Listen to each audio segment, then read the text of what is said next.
बिहार में जिस तरीके से आज प्रधानमंत्री नरेंद्र मोदी पहुंचे, बेतिया में उनकी सभा थी और उनके निशाने पर वहां थे आरजेडी और लालू यादव। दरअसल लालू यादव ने प्रधानमंत्री पर एक निजी हमला करते हुए उनकी फेवरेट पिच पर बैटिंग करने का एक मौका उनको दे दिया। प्रधानमंत्री मोदी लगातार 3 दिन से उस पिच पर धुआंधार बल्लेबाजी कर रहे हैं और आज जब मौका होम ग्राउंड पर खेलने का था तो वहां भी वो बिल्कुल नहीं चूके। लालू राज से लेकर परिवारवाद तक जमकर सब विषयों पर घिरा। बिल्कुल, नीतीश कुमार के एनडीए में आने के बाद से बिहार में बीजेपी सबसे ज्यादा अपने लिए स्कोप देख रही है। यही वजह है कि यहां पीएम मोदी ने 100% स्ट्राइक रेट से जीतने का टारगेट रखा है। टारगेट तैयार है, मुद्दा आरजेडी ने खुद पहले ही दे दिया है।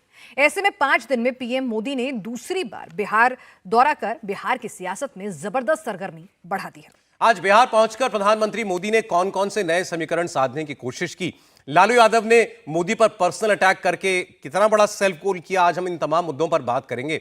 आंकड़ों के लिहाज से भी आपको दिखाएंगे कि बिहार का मूड आखिर क्या कह रहा है। इंडिया टीवी सीएनएक्स के ओपिनियन पोल के जरिए बिहार का रुझान बताएंगे। साथ ही आपको बताएंगे कि हाल ही में जातीय जनगणना करने वाले बिहार में कौन सी जाति किसके साथ खड़ी है। प्रधानमंत्री के लिए बिहार का पॉपुलर फेस कौन है। तमाम सवालों पर ओपिनियन पोल का डेटा आपसे शेयर करेंगे, लेकिन पहले सुनिए बिहार पहुंचकर कैसे पीएम मोदी ने लालू यादव पर पलटवार किया और पीएम मोदी पर क्या नया विवादित बयान मल्लिकार्जुन खड़गे ने दिया। आपके सामने वो व्यक्ति है जिसने बहुत छोटी आयु में घर छोड़ दिया था। बिहार का कोई भी व्यक्ति किसी भी राज्य में रहे, लेकिन छठ पूजा पर, दिवाली पर घर जरूर लौटता है। लेकिन वे मोदी जिसने बचपन में ही घर छोड़ दिया, मेरा कौन सा घर है जहां मैं लौटूं? मेरे लिए तो पूरा भारत ही मेरा घर है, हर भारतवासी मेरा परिवार है। इसलिए आज हर भारतीय कह रहा है, हर गरीब, हर नौजवान कह रहा है, मैं हूं मोदी का परिवार, मैं हूं अंबानी मोदी के परिवार।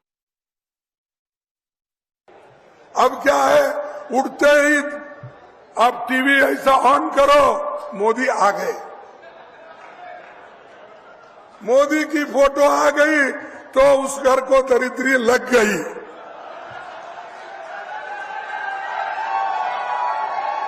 अगर पढ़ लिख के गरीब बच्चे अगर आगे आए तो उनको मुश्किल है, इसीलिए वो हमेशा हमारे गरीबों के खिलाफ भी अपना डंडा उठाते हैं। कांग्रेस पार्टी आगे बढ़ती है तो उसको कुचलने का काम करते हैं। और इसमें कुछ ऐसी बयानबाजियां या इस तरीके से राजनीतिक पेज चले जा रहे हैं। बीजेपी कह रही है शुरुआत तुमने की है, खत्म हम करेंगे। स्वागत करते हैं मेहमानों का। अजय आलोक जी भारतीय जनता पार्टी से हमारे साथ हैं। अजय, स्वागत है आपका। राजीव रंजन जी जेडीयू से हमारे मेहमान हैं, राजीव जी का स्वागत है। सतीश दास जी आरजेडी से हमारे साथ हैं और विधायक भी हैं, सतीश जी का स्वागत है। ज्योति कुमार सिंह जी कांग्रेस पार्टी से हमारे साथ हैं। पहले तो हमने नई बात सुनी जो खड़गे साहब ने कही कि टीवी खोलो मोदी जी का चेहरा सामने, और जहां मोदी का चेहरा पहुंचा वहां पर दरिद्रता पहुंच जाती है, यानी गरीबी, तंगहाली। अजय आलोक जी। बिल्कुल ठीक कहा खड़गे जी ने। जहां मोदी का चेहरा कांग्रेसी देखते हैं, मुझे लगता है कि सबसे ज्यादा कांग्रेसी ही मोदी का चेहरा देखते हैं।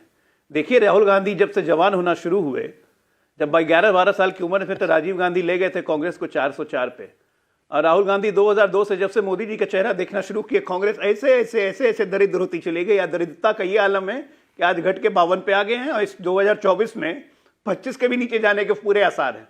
तो कांग्रेसी गुन चुन के मोदी जी का रोज माला जपते हैं, नाम जपते हैं और दरिद्र बनते जा रहे हैं। अभी हाल में राजस्थान, छत्तीसगढ़, मध्य प्रदेश, वहां भी रोज सुबह शाम दोपहर, मैं तो छत्तीसगढ़ में था, 24 घंटे मोदी मोदी मोदी याद करते थे। तो कांग्रेसियों को मोदी का नाम जपना दरिद्रता की तरफ ले जा रहा है। थोड़ा इनको ये आदत बदलनी चाहिए, नहीं तो कंप्लीट बैंकरप्सी हो जाएगी। ज्योति कुमार सिंह जी, आखिर ये सेल्फ गोल बार बार हर चुनाव में क्यों? कभी चाय वाला, चौकीदार और अब दरिद्रता, साथ में परिवार पर सवाल।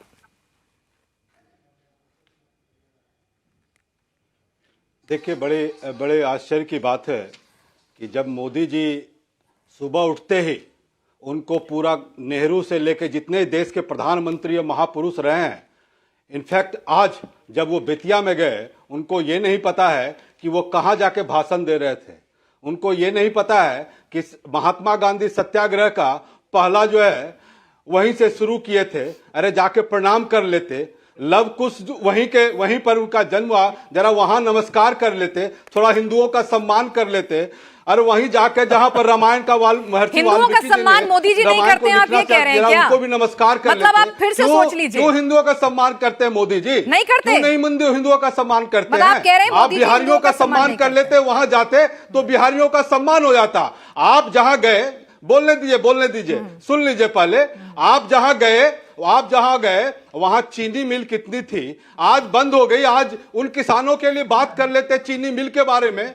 आप अपने जो पलटू राम को अपने साथ ले लिए, जिसको दम भर के गाली देते थे और 15-20 दिन पहले कहते थे कि पता नहीं कैसा चीफ मिनिस्टर है, कि क्या क्या महिलाओं के बारे में बोलता है और क्या क्या नहीं बोलता है। जरा उनके बारे में बात कर लेते कि महिलाओं की, भाई आप लोग घबराओ मत, मैं इनको ठीक कर दूंगा, इनका दिमाग तो खराब हो गया था। इन्हीं के भारतीय जनता पार्टी की महिला बीजेपी की भागीरथी देवी जी, उन्होंने बोली थी कि नीतीश जी को क्या हो गया है भाई, ये क्या सेवन करके आ जाते हैं, उन पर कुछ बोल लेते तो जनता, बिहार की जनता बड़ा आप क्या बोले थे तब? सोचती कि वाह ज्योति मोदी जी, तब तो आपके साथ थे नीतीश कुमार, तब आप क्या बोले थे? लेकिन अब वहां आकर मैं तो ज्योति जी आपसे पूछ रहा हूं, नीतीश कुमार जी ने जब ये स्टेटमेंट दिया था विधानसभा में, इंडिया गठबंधन आप उनके साथ थे, आपने क्या कहा? दिन भर सुबह से उठ के रात तक, जब तक ये सोते नहीं है तब तक वो केवल राहुल जी और इंडिया गठबंधन समझ में आता है इनको। आज आपको दिख रहा है कि नरेंद्र मोदी हिंदुओं का सम्मान नहीं करते, नरेंद्र मोदी एंटी हिंदू हैं। ये भी आपने लव कुश की बात की, तो जाके ए राजा को बताएंगे, जाते ना, ए राजा को बताएंगे भगवान राम और लव कुश कौन थे, जिनको वो छी कहते, छी। अयोध्या में जब आप अकेले चले गए, ले जाते अमित शाह को, ले जाते अपने पूरे मंत्रिमंडल को, क्यों नहीं ले गए? राष्ट्रपति को ले जाते, किसी को तो आने देते। चले एक एक करके बात कर लेते हैं। अब आप चूंकि नीतीश कुमार को भी इसमें ले आए, पलटू राम न जाने क्या क्या आपने कहा, महिलाओं पर अभद्र बात करने वाले, जवाब राजीव रंजन जी देंगे। ये मैंने नहीं, भारतीय जनता पार्टी देखिए, ये भारतीय जनता पार्टी के लोग बोले, मैं उनकी बात, ठीक है ज्योति जी, अब राजीव जी को सुनिएगा प्लीज। वही लोग बोले, उन्होंने ही उनका दरवाजा बंद किया था और वही उनको लेकर आए। ज्योति जी प्लीज। दीवारों पर लिखी इबारत जनता तो पढ़ रही है, नेताओं को वो शब्द समझ में नहीं आया।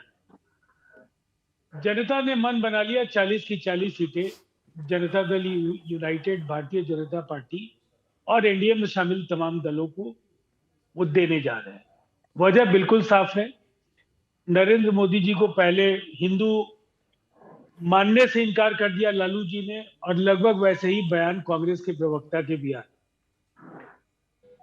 मुझे ऐसा लगता है कि हिंदुत्व के पीछ पर जाकर आप मोदी जी को ललकारेंगे, विकास के सवाल पर नीतीश कुमार जी की छवि को धूमिल करने की कोशिश करें, गठबंधन की शक्ति का आकलन सही अर्थों में आप नहीं कर पाएंगे, तो फिर एक बड़े पराजय को आप नकार नहीं पाए।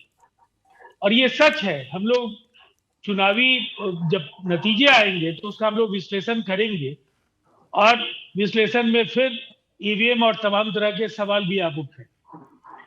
लेकिन इतनी बात तय है कि आपको ये समझना होगा कि जो इस देश में जो 10 वर्षों में कार्य, और बिहार में नीतीश कुमार जी चाहे जिस गठबंधन के भी मुखिया रहे, जनता ने अगर उनको आशीर्वाद दिया तो एक समानता दोनों नेताओं में है, दोनों परफॉर्मर्स।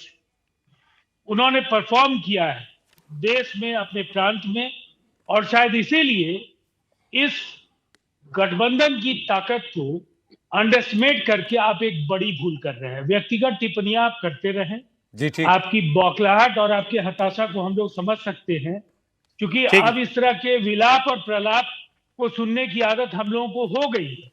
चलिए यही सवाल सतीश जी से पूछ लेते हैं। सतीश जी, क्या ग्राउंड से अच्छी खबरें नहीं आ रही हैं कि पहले लालू, अब इस तरह से कांग्रेस की तरफ से ये जो बयान आ रहे हैं?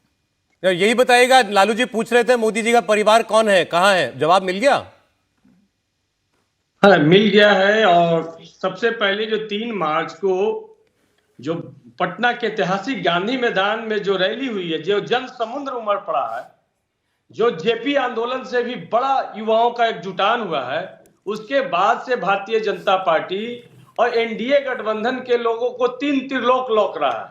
और नरेंद्र मोदी जी एक ही जगह आके कंसंट्रेट हो गए हैं, वो लालू जी पर।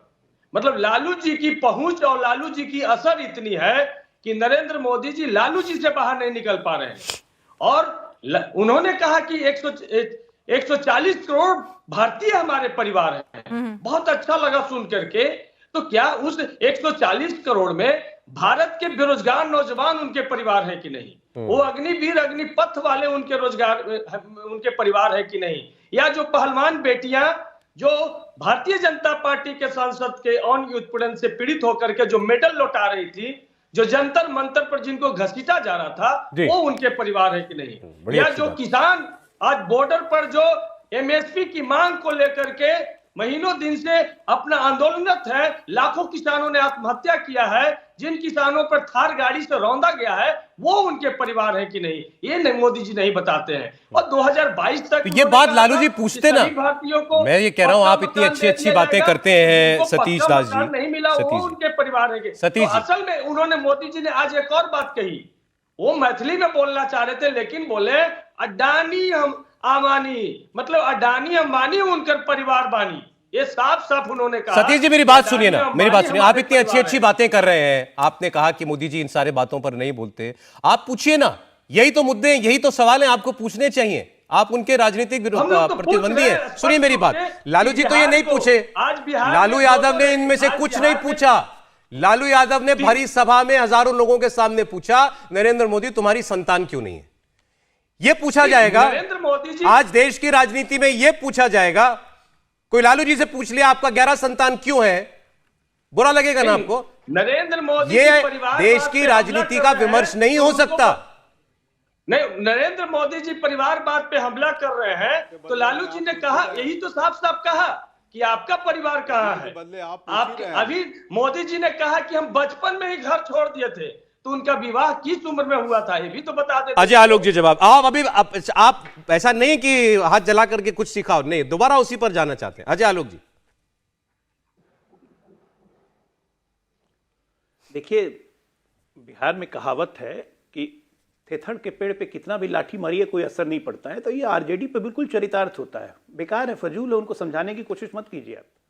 आप समझ जाएंगे, वो नहीं समझेंगे। उनको नहीं समझना है तो नहीं समझेंगे। लालू जी के लिए तो कोई नई बात है नहीं इस तरह से बोलना। लेकिन यह आश्चर्य लगता है कि मुझे कि लालू जी को उन्होंने कहा कि नरेंद्र मोदी तो हिंदू भी नहीं है, हैं? अरे मंच पर राहुल गांधी बैठे हुए थे, नहीं दिखाई दिया लालू जी को? मोतियाबिंद हो गया था क्या आंख में? ईसाई माता का बेटा, पारसी पिता का बेटा जो कि हिंदू नहीं है, वो नहीं दिखा, लेकिन नरेंद्र मोदी दिख गए। ज्योति जी अभी बहुत बात बोल रहे थे, लगता है प्रधानमंत्री जी का भाषण सुन रहे नहीं ठीक से। भाषण की शुरुआत उन्होंने की कि लव कुश की धरती, माता सीता की श्रम स्थली, एक एक चीज बोला जिसका आप नाम ले रहे थे। उसका पूरा भाषण सुना कीजिए। ईंख गन्ना वाले के लिए बोला कि हमने प्रति क्विंटल 25 रुपए बढ़ाए। भाषण सुना कीजिए, बिना मतलब में ऐसे मत बोलिए कि ये नहीं किया, वो नहीं किया, ऐसे नहीं किया, वैसे नहीं किया। सवाल ये उठता है कि आपने किया क्या है भाई? राहुल गांधी ने आज फिर एक बयान दिया है, सौरभ जी मैं आपको बताता हूं। उन्होंने कहा मोबाइल देखो, जय श्री राम बोलो और भूखे सो जाओ। यह है उपहास राहुल गांधी का, आज का बयान है उनका। मोबाइल देखो, जय श्री राम बोलो और भूखे सो जाओ, मतलब जो जो जय श्री राम बोले वो भूखे सो जाएं। क्या बात करते हैं? दिमाग उमाग लोग कहीं कुछ चढ़ने उड़ने चला गया क्या? उत्तर प्रदेश जाते हैं, बनारस में घुसते हैं, कहते हैं कि युवा पीढ़ी नशे में घूम रही है, पूरे उत्तर प्रदेश के युवाओं को नशेड़ी बना दिया। तो कोई बयान का सिर पैर नहीं है इनका। और ये जैसे जैसे चुनाव आएगा, चुनाव हारने की बौखलाहट बढ़ेगी, ये इसी तरह से गालियां निकालते रहेंगे। ये कुछ नहीं होने वाला, हम लोग जानते हैं। जैसे राजीव रंजन जी ने ठीक कहा कि ये बौखलाहट बढ़ती जाएगी और हम लोग को आदत पड़ती जाएगी। अब पड़ गई है इनफैक्ट। एक बार जरा ज्योति जी का जवाब सुन लीजिएगा, फिर हमें ब्रेक लेना पड़ेगा। फिर ज्योति जी बोलिए। ठीक है, देखिए अब जिस तरह से भारतीय जनता पार्टी के प्रवक्ता और आप उनके सहयोगी लोग जिस भाषा और मोतियाबिंद और क्या क्या बोल रहे हैं, और आप भी उनको रोक नहीं रहे हैं, मैं तो कुछ नहीं बोलूँगा। लेकिन जहां तक सवाल है, अजय आलोक जी ने बोला कि उन्होंने हर बातों का उल्लेख किया, तो मैं उनसे तो यही बात कहा ना कि उनको तो बोलना चाहिए ना कि जो वहां की चीनी मिलें जो बंद हुई, जो अभी केवल 11 ही रह गया है और जो 17 बंद हो गई है, उस पर उनका क्या क्या रहेगा। वो तो शुरू कर दिए परिवारवाद। उन्होंने बोला मैं घर बचपन में ही छोड़ दिया। तो क्या प्रेरणा देना चाह रहे हैं युवाओं को कि सारे युवा देश के छोड़ दे, देश घर छोड़ के निकल जाए? क्या भाई, प्रेरणा इस देना मुद्दे चाहते पर हैं? बोलने के लिए अगर वो मौका भी तो परिवार लालू जी क्या नहीं दिया प्रेरणा देना उन्हें। चाहते हैं कि जिस ज्योति तरह से जी, उन्होंने अपनी यही अभी निष्कर्ष पत्नी निकाला को आपने छोड़ दिया, फिर से मैं जिस कह रही तरह हूं पूरे कि- देश के युवाओं को ये प्रेरणा, बोलने दीजिए सौरभ जी, सुनिए सौरभ जी, बोलने दीजिए। ये ठीक नहीं है, ये ठीक नहीं है। बोलिए। आप जब देश के प्रधानमंत्री की बात करते हैं, वो हमारे भी प्रधानमंत्री हैं, वो हमारे भी तो वो गौरव की बात है ना। तो हम तो उनकी बात को सुनकर उनके पथ पर चलेंगे। तो हमें वो क्या बोलना चाहते हैं कि मैंने बचपन में छोड़ दिया घर, तो तुम जितने युवा हो तुम भी घर छोड़ दो, यही देना चाह रहे हैं। और जहां तक इन्होंने बोला अजय आलोक जी ने कि युवाओं को नशेड़ी वाली बात जो कहा राहुल जी के बयान पर, मैं पूछना चाहता हूं आलोक जी कि आप बताएं कि प्रधानमंत्री विदेश में जाके बोलते हैं कि मुझे शर्म आती है कि मैं इस देश में पैदा लिया, वो आपको बुरा नहीं लगता है। राहुल जी ने तो इस परिप्रेक्ष्य में बोला कि भाई अगर युवाओं को नौकरी रहती, अगर जॉब रहता, तो वो इसमें समय नहीं बर्बाद करते, मोबाइल देखने में समय बर्बाद नहीं करते। और जहां तक कहा जाता, हमारे भी और आपके भी कहावत आप जानते हैं कि भूखे भजन न होवे गोपाला, ये तो एक कहावत, और उस तौर पर भी लोग बोलता है कि अरे भाई खाली पेट कितना भजन करोगे, पेट भी भरना चाहिए। तो उनके कहने के तात्पर्य, उनके बातों को इधर उधर नहीं मोड़ना चाहिए। मतलब मुझे नहीं पता ज्योति जी, मुझे नहीं मालूम है कि राहुल गांधी जी को कैसे पता है कि देश का 73% आदमी सोया हुआ है, वो भूखा है, वो केवल मोबाइल देखता है। मुझे इतना जानना है, भूख तो हम सबको लगती है ना। अब बहुत भूख लगी तो आप फोन पर टाइम पास कर लेंगे क्या? जो आदमी रोटी ना खाया हो, खाना ना खाया हो, भूखा हो, वो मोबाइल पर टाइम पास, रील देखकर टाइम पास कर लेगा क्या? उसके पास मोबाइल और डेटा होगा, खाने के पैसे नहीं।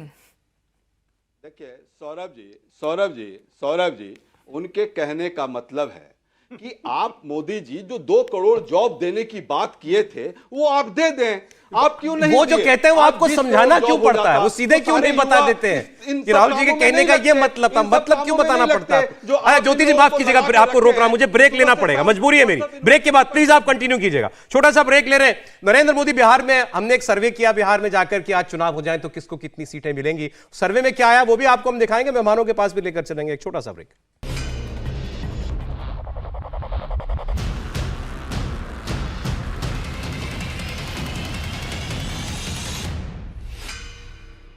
स्वागत है, आप देख रहे हैं कुरुक्षेत्र 2024 में हूं सौरभ शर्मा, मेरे साथ हैं फिनांस त्यागी।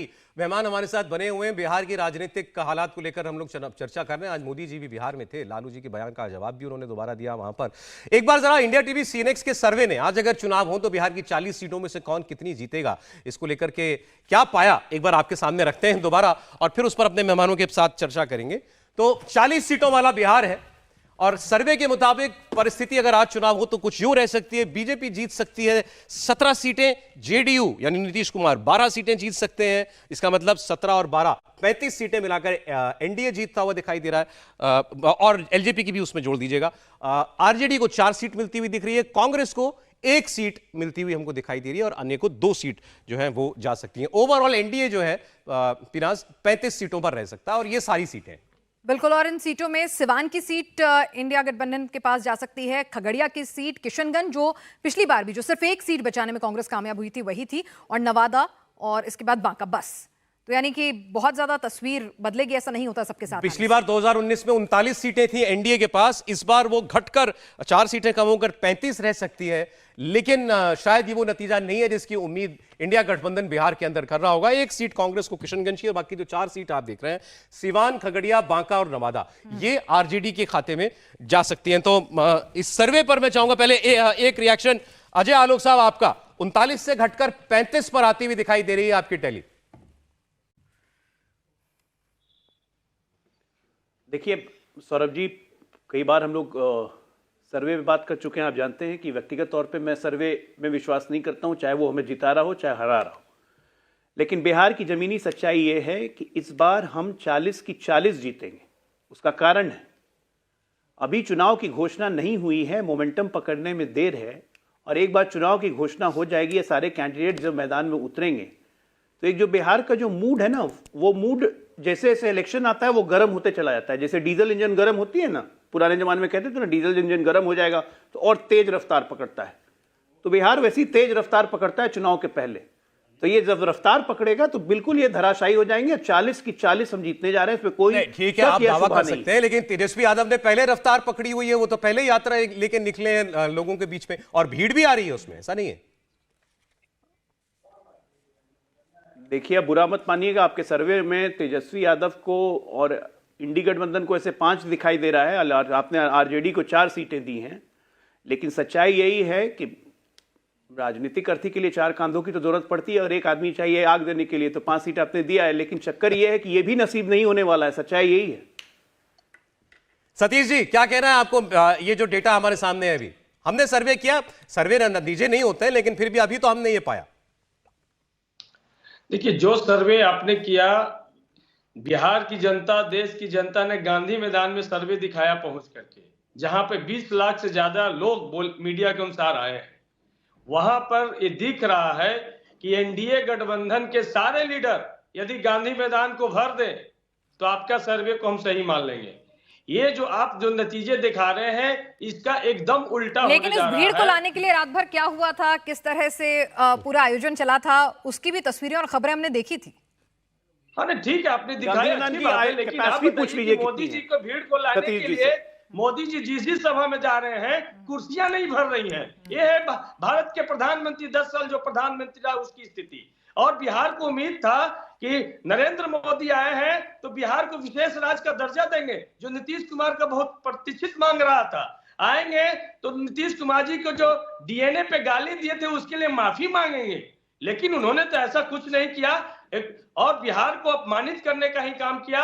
वो घोषणा करेंगे कि बिहार में जो जातीय आधारित गणना हुआ है हम उसका समर्थन करते हैं और पूरे देश में इसी तरह का जातीय आधारित गणना कराएंगे और आरक्षण का दायरा को हम बढ़ाएंगे, लेकिन ये सब कुछ नहीं किए। वो सिर्फ परिवारवाद, लालू फोबिया से इतना मोदी जी ग्रसित हो गए हैं कि उससे बाहर नहीं निकले।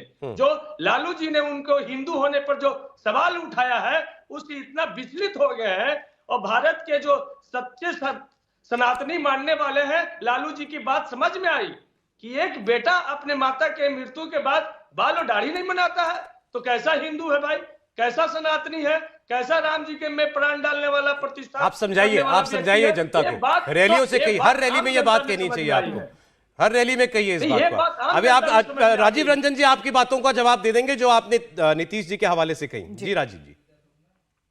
देखिए, सबसे पहले तो गांधी मैदान की क्षमता क्या है ये सब लोग जानते हैं, और मुझे हैरानी होती है, आप अगर कहेंगे कि फिकी ऑडिटोरियम में 2 लाख लोग जमा हो गए, ये वैसी ही बात है। अब ये बात हजम होने वाली तो पहले नहीं है, और इसे लोकनायक जयप्रकाश नारायण के व्यवस्था के खिलाफ छेड़े गए अभियान के दौरान पटना की रैली से बड़ी रैली इन्होंने बताई।